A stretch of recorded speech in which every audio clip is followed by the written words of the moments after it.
All right, folks, welcome back into another edition of the High School Huddle, your one-stop shop for everything and all things Section 5 sports. I'm AJ Fellman. He's Carl Jones, as you know. We took a week off for the Thanksgiving holiday. Both got to spend some time with the fam. Enjoy the holiday for what it is. Carl, how's your little break? Man, it was good, man. Always good to get back to the crib and hang out with family. Long card game, like 6-7 hours of spades. You know how that go. Uno in there as well. So it's always good to compete a little bit.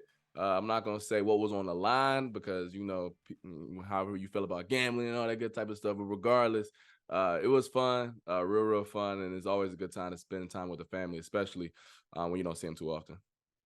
Well, you don't have to say what was on the line, but we do have to ask, how'd you do? Did you win? Look, we competed. That's all I'm gonna say. We competed. Okay. Like, we got some cheaters in the Jones family, so we gonna say I competed. I did my best. All right, it's always cheating when you lose. That's how it goes. But yeah, Spencer went home with the fam as well. Got a couple days there. Caught up with family coming back for the holidays. Luckily, this year there was no torrential, lake effect snowstorm disrupting Thanksgiving plans like there was last year, and there has been in the past driving back home to Buffalo. So all things were good there. We're going to get into a little state tournament recap in just a few minutes as the fall sports season is officially over. It is in the books. The winter sports season already underway. We'll touch on that a little bit, but for the most part, we're just going to wrap up the fall season. A great final week or two of state championship, state semifinals action. We got some local champions. We got some teams that went farther than they've ever gone before. And we will start with the football slate of actions. On our last show 2 weeks ago, we previewed the Far West Regional. So we'll just quickly roll through what happened on that Friday and Saturday in the Buffalo area. In Class AA and in Class C, we'll start with two teams that had some really heartbreaking games. Bennett-McQuaid, round 3. It was the best of the bunch. Unfortunately for the Knights, it ended up the same way with Bennett coming out on top. 26-21, Bennett winning on a last-second walk-off rushing touchdown at the 2-yard line. 1 second to go. Bennett went on essentially a 2-minute drive. They had about 3 and change left. They worked all the way down the field, 85 yards, I believe it was in total. They got it after a penalty. But a great drive by Bennett-McQuaid just couldn't hold them out of the end zone at the last second. They got in the lead based on a Will DeMarco touchdown to Dan Geen, a great play on 4th down, 34-yard touchdown. But unfortunately for the Tigers, unfortunately for the Knights, the Tigers able to come out on top. And then in Class C, it was Leroy taking on Salamanca. Salamanca, the Warriors, with a game-winning touchdown with 6 seconds to go, passing touchdown over the middle to take that one 21-13. So 2 heartbreaks. You feel for the kids. They work all their way this season. They put up a great fight in these state quarterfinal games, the Far West Regionals. And, that's sports. One team's win, one team loses, and both of these teams came up short in heartbreaking fashion. Yeah, man, it's especially rough for the Knights because obviously the same team several years in a row, but they have been in so many close games this year, right? And you were like, man, okay, they built up that nice scar tissue. They built up that nice callus on the skin. Like, they know how to win when it gets all nitty-gritty, and then that situation happens. You're just like, man, did we go through all that for nothing? Like, those hard games, those close games. But that's just sometimes how the cookie crumbles, especially in the playoffs where the margin for error is so thin. But, I mean, those kids got nothing to hang their heads on, man. They played out exceptional this year. I mean, kids battling through injury, I know, especially at the quarterback position. So just shout out to those kids. Also over in Leroy doing their thing as well, man. It's unfortunate when it happens like that, but some team got to win and some got to fall short. Yeah, both of those games were really good games. We see a lot of these games, high school games with close teams, it's defined by sloppy play, turnovers, things. Now, these were some good football games. Like you mentioned, Will DeMarco dealing with, a foot injury basically the last half of the season, was certainly not at 100% in this game, hasn't been since he left in that Brighton game. And yeah, McQuaid, they play 3 games this season where the game is decided on the last play of the game. The game-winning play against Brighton, of course, the semi-viral, pitch back 2-point conversion. You had their game winner against Aquinas in the rivalry game in the regular season finale where they stopped a 2-point conversion, And then, of course, eventually their mojo ran out, just ran out in the worst possible way.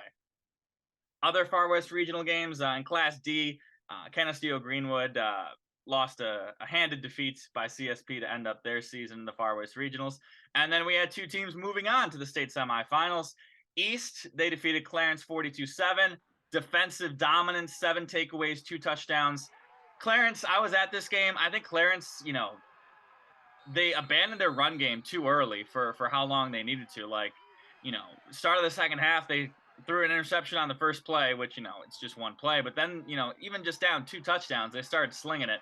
And early on in this game, it was apparent that the way the Clarence quarterback was going, he was a guy that kind of locked on one read, followed him the entire route, and threw it over there. And if you know anything about this East Eagles defense, I told anybody who would listen to me on the sidelines, we're going to get some pick sixes in this game. And there were 2. There was an interception return for a touchdown. There should have been 2 interceptions returned for touchdowns. And then there was a fumble return for a touchdown. And then in Monroe, they took down Health Sciences 14-6. This was a bit of an ugly game. 5 turnovers, 3 interceptions for the Monroe defense, 2 fumbles forced for the Monroe defense. Monroe couldn't get a lot going on offense, but they did enough early, taking advantage of those turnovers and those short fields. And then their defense just did the work. 6 points allowed to a good Health Sciences team. So Eastern Health Sciences, some really nice wins to move on to the state semifinals. Yeah, man. Talk about a hell of a year for both of those ball clubs, man, especially Monroe down there in Class B. We're like, man, like this team, how good are they, right? And I think they proved that they're a really darn good team that just happened to run into another team that's a powerhouse down there in Class B. That's once again sometimes how the cookie crumbles. Zamir Jackson with a historic year. I know he's higher up on the passing yardage list, I believe, for Section 5 all time. Just Kaya Moses as well. I believe passing touchdowns for him with the year that he had. A lot of good players. I know Amari Cologne wasn't a name that we called a lot like in the first half of the year. Then like the back half, he just started going crazy. I mean, the highlights that we called, I'm like, man, and he wasn't even the guy on the radar coming into the year for me, at least. So he just had a phenomenal back half of the year where he kind of was like, just throw me the ball and I'll figure out a way to get in the end zone. And that's what it looked like on the highlights as well. And then obviously for the East Eagles, they got the who's who of great players as well. So nothing to hang their hat on. They represented the city well. I know that the city was behind them and how for the first time in a while teams have made it that far. I believe Monroe had never made it to the state semifinals. So regardless, just they have nothing to hang their hat on. Once again, they made the city proud and they balled their tails off this entire year. Yeah, both of those seasons, as you alluded to, ending in the state semifinals. Monroe falling 29-24 to the powerhouse Maine Enwell, taking them down. Monroe was up 18-14 at the half. Maine Enwell gets 2 rushing touchdowns in the second half to pull away. Like you mentioned, Kaya Moses, 38 passing touchdowns on the season, the single season Section 5 record. So congratulations to him. There was, a missed call on a 2-point conversion that Monroe had that was called out of bounds. It should have been, called in, things of that nature. The way that Monroe plays in basically not having a kicker, the call didn't really affect the game. Those 2 points really wouldn't have impacted that. So it's kind of been lost in the shuffle how relevant that 2-point conversion would have been. So, clearing that up for time's sake. That was their first ever trip to the state semifinals. And then in Class A, East fell 43-20 against Whitesboro. Whitesboro got up 14-0 early. They scored on the first play of the game. East did a good job of taking that first punch. They got it back to 14-12. They almost got into halftime with a 2-point deficit. Whitesboro scores right before the half, and then they kind of pull away in the third quarter. That was East's first time in the the state semifinal since 1996. And Zamir Jackson finished with the second most passing yards in a single season in Section 5 history, just behind Jake Zembeck. So tremendous season by both of those city teams. Like you said, city full behind them, full force. Great to see city football back. And we did have one Section 5 champion emerge from the pack. No surprise, the Pembroke Dragons. What could be a surprise was how they did it. They scored 107 points in the state semifinals. 107 points. Tyson Totten had 626 yards and 10 touchdowns in that game, Carl. It's funny because can't remember exactly what day that was. I think it was maybe a Friday or a Saturday, but we had other stuff going on in terms of high school football. And like, all right, cool. We weren't at the game. So like, I'll get the score when I get it. And because we were so slammed with other stuff, I just grabbed the score really quickly. And I kid you not, I just put it in, didn't think too much about it. And then maybe like 20 seconds before, not 20 seconds, about 20 minutes before we go on air, I'm writing my scripts, right? You know how that go. And I'm like, wait a second. Did I just write 107 points in my score? Whoa. Timeout. We're not in basketball season yet. I had to verify it because the scoreboard obviously doesn't show 107 points. The DNC, they didn't have stats. They just had to score. I'm like, yo, somebody tripping here. So I just went with like what I saw. And then after the show, stats finally had came out, and you just said them, man, that's ridiculous. You legit can't do that in Madden. Like, I hope people realize that. Like, you can't have 600 rushing yards unless you on rookie mode and the other team is 0 overall. Like, what he did is bonkers. There's no other way to describe that. Bonkers. Absurd. Yeah, and this wasn't running up the score. The other team, I believe they put up 60-something points. They were only up like 2 scores at the half. They needed to score all these points. So nobody's, going to be calling out Pembroke for any running up the score, things like that. And then in the championship game, the state championship game, which they call the state regional game, but it really is the state championship game, they took down Moravia 36-0. Tyson Totten, all 5 touchdowns. Mr. Totten finishes up his high school football career with back-to-back state championships in all intents and purposes.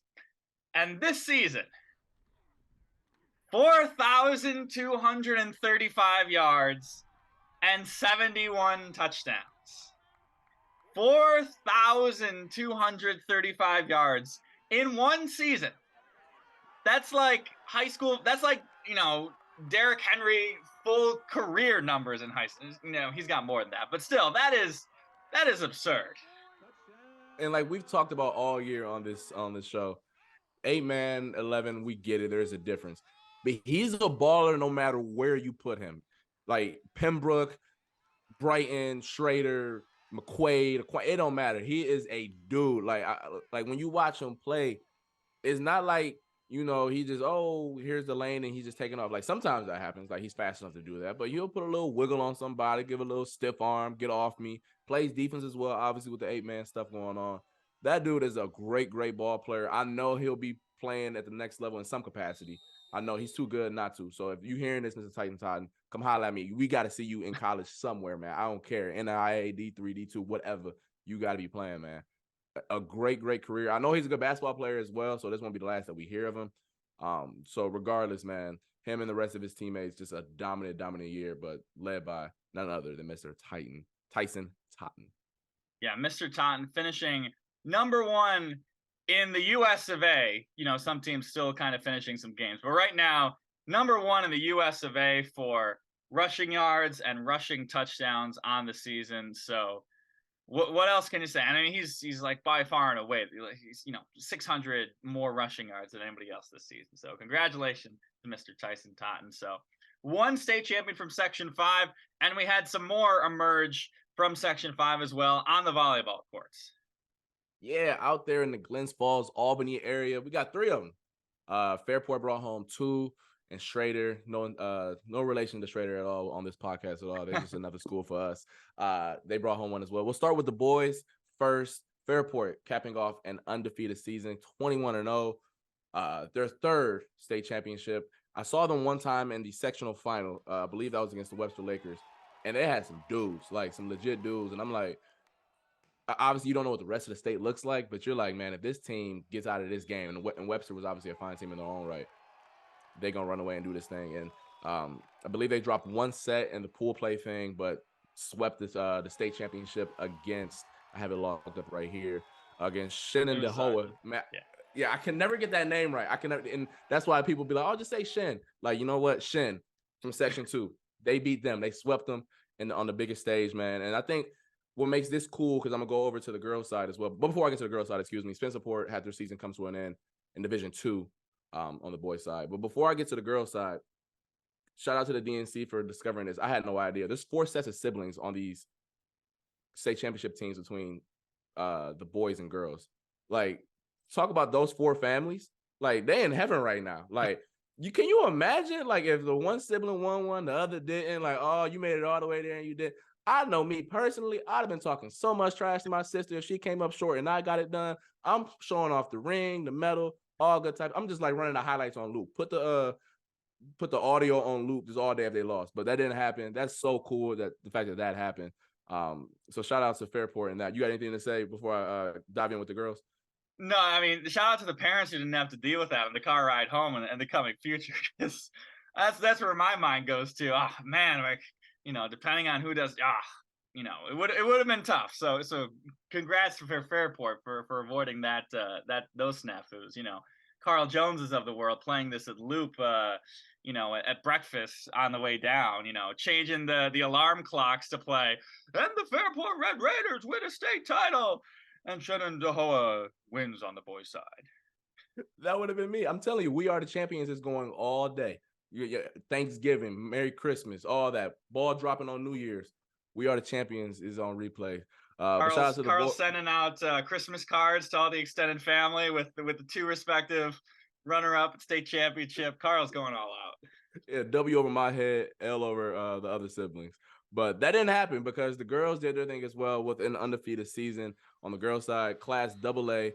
They won their state semifinal matchup over Pine Bush, swept that, of course, and then brought out the brooms again for the state championship against Massapequa. A lot of brooms coming out for the Section 5 representatives this week, last weekend, taking out Massapequa.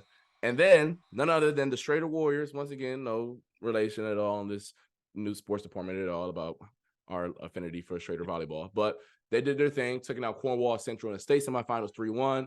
And then once again, state championship, chips on the table, bringing out them brooms, taking down Long Beach and defeated them in straight sets as well. So shout out to Section 5 volleyball, man, doing their thing. And what was kind of cool, Thad Brown was there to see it all. Schrader finished early enough where they were able to postpone their celebration and watch Fairport from the side. So I think that's really darn cool, the fact that all those girls got to celebrate that moment together, instead of just, oh, one team won and I got to watch the other team from Rochester do the thing. Like, no, that was really cool that Schrader said, we'll hold off our celebration.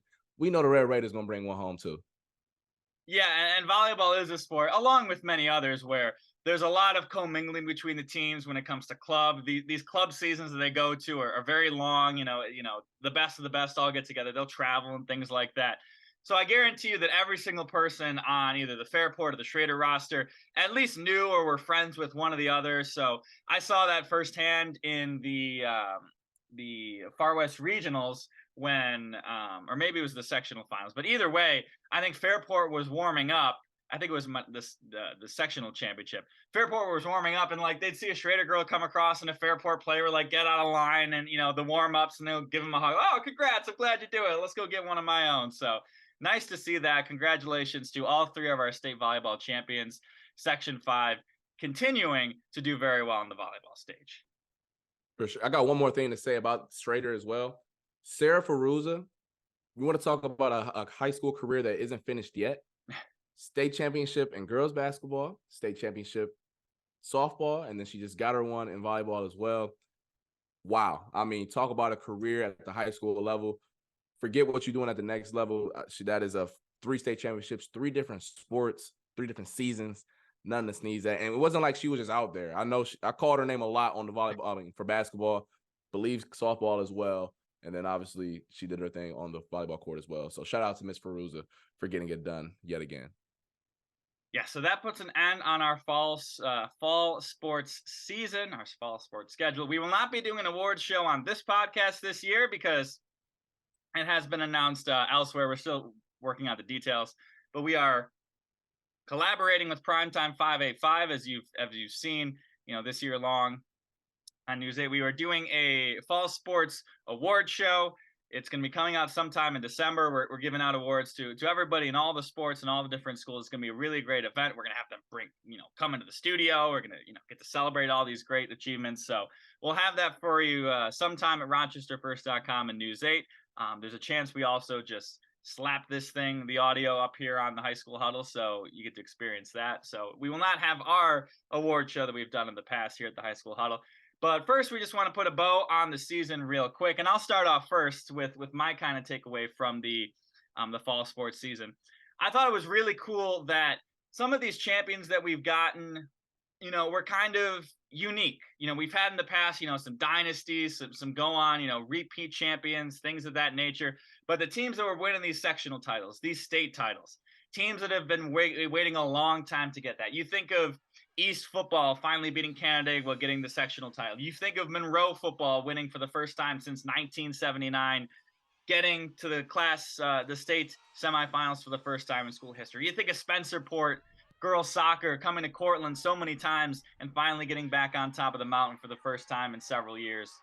Volleyball, none of these teams were, X wins a state championship for the, fifth straight time, things of that nature. So I thought it was really cool that we got some unique champions. We got a lot of fresh blood. We got a lot of new faces winning state and sectional titles. And I thought that was a great part about this fall sports season.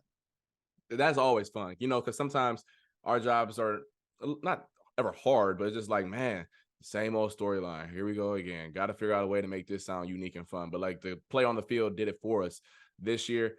On those similar lines, for me, I thought what was made this season so fun is the fact of how competitive it was. Now, granted, there were some classifications where some teams were just far and way better than Monroe.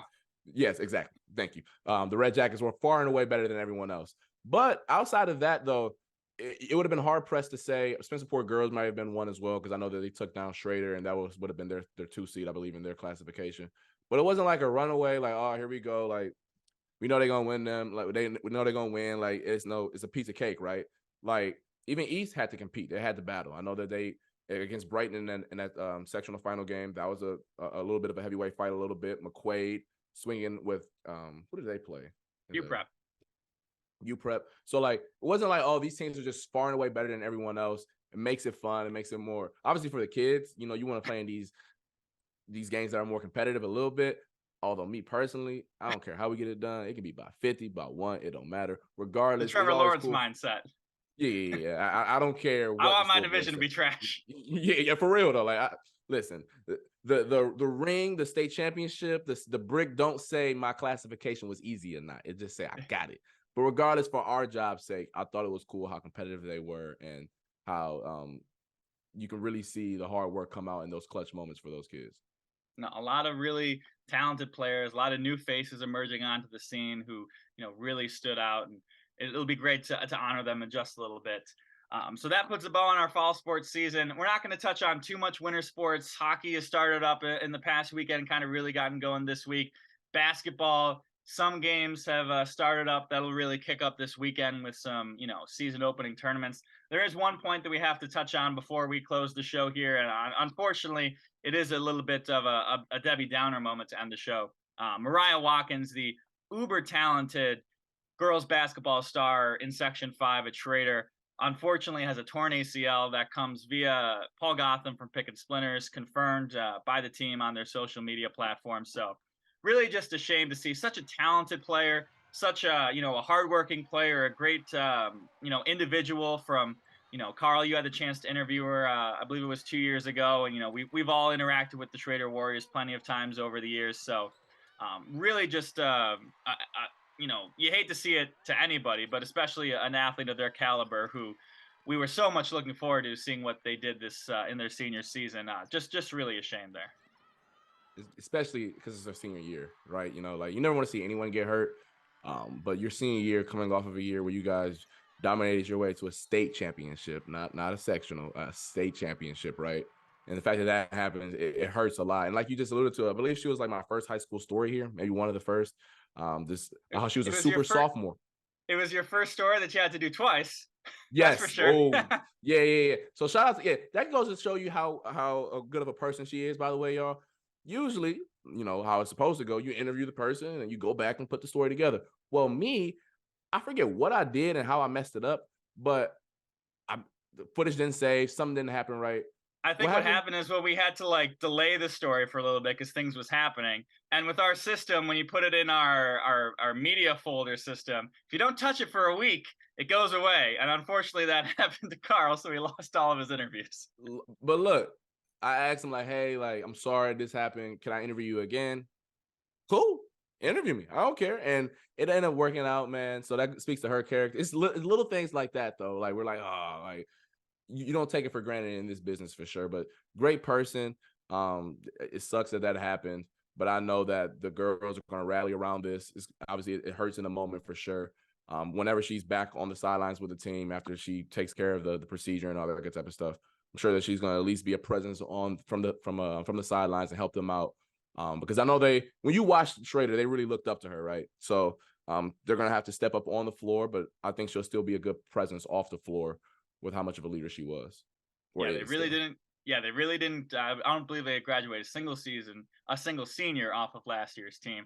And that is, I guess the one silver lining in this is that she was able to still accomplish a state championship last year. I know obviously she would want to run it back, but, they win a state title last year. She does already have a Division I scholarship to play at Drexel University. So we will not have seen the last of Mariah Watkins. So we wish her the best in recovery moving forward. So that'll do it for us today on the High School Huddle. Once again, we will be back next week to talk some more winter sports. We'll get into a little bit of the classification talk, things of that nature, and the winter sports season here. And the good thing about winter sports is that it never ends. It just goes and goes and goes. It's the season that never ends. Man, all the way until like March. And it's indoors. Although, before we go any further, my first time at the Paul Lewis Arena was the other day. I hope they never play a Section 5 game there. It was cold. You could see my breath. I was shivering. Never again. Look, they need to fix something in there. All right, look, and for all those who are hockey fans and like, what is he talking about? Look, I don't care. Even the Emirates was complaining. That's why I was there. They was there practicing because something was going on at Blue Cross Arena. It was freezing, but that's why I like winter sports. We indoors, but Paul Lewis Arena, never going there. I hope they never play a game there for the kids' sake and my sake. Yeah, I've been there before for a practice. It is quite chilly. I've been to a handful of northern Minnesota rinks, which are also pretty dang cold. So I feel for you there, but I think mine are a little worse. But either way, that'll do it for us on the High School Huddle. We'll see you next week. For Carl Jones, I am AJ Feldman. You can listen to us Spotify, Apple Podcasts, YouTube, RochesterFirst.com. It is time to break the huddle. We will see you next time.